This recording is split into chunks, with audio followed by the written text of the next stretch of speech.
தாவீது வர வர பலத்தான். காரணம் முதலாவது அவன்கிட்ட இருந்தது என்னது? பொறுமை. ரொம்ப பொறுமை. கர்த்தர் 30 வயசு வரைக்கும் அவன் பொறுமையா இருக்க சொன்னார். யோசிச்சு பாருங்க, 30 வயசுல ராஜாவாக்கணும்னா அவனுக்கு எவ்வளவு மெச்சூரிட்டி அந்த 30 வயசுல இருக்குது. இன்னைக்கு நம்ம என்ன சொல்லுவோம்? 30 வயசு தான், அந்த பையன்கிட்ட போய் சர்ச்சை கொடுக்குறீங்களே.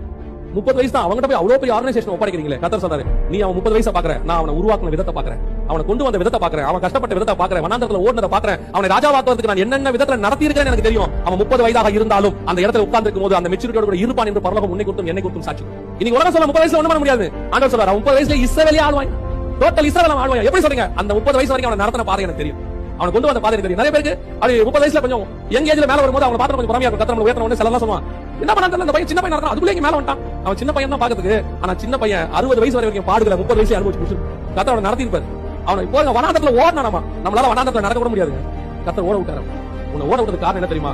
ராஜாவை உட்கார வைக்க போறேன், அது பெரிய போஸ்டிங். அந்த போஸ்டிங்க்கு தேவையான மெச்சூரிட்டி வேணும்னா இந்த பாடுகள் மத்தியில் நீ கடந்து போய்தான் ஆகணும். அந்த பாடுகள் உன்னை உருவாக்கிச்சு.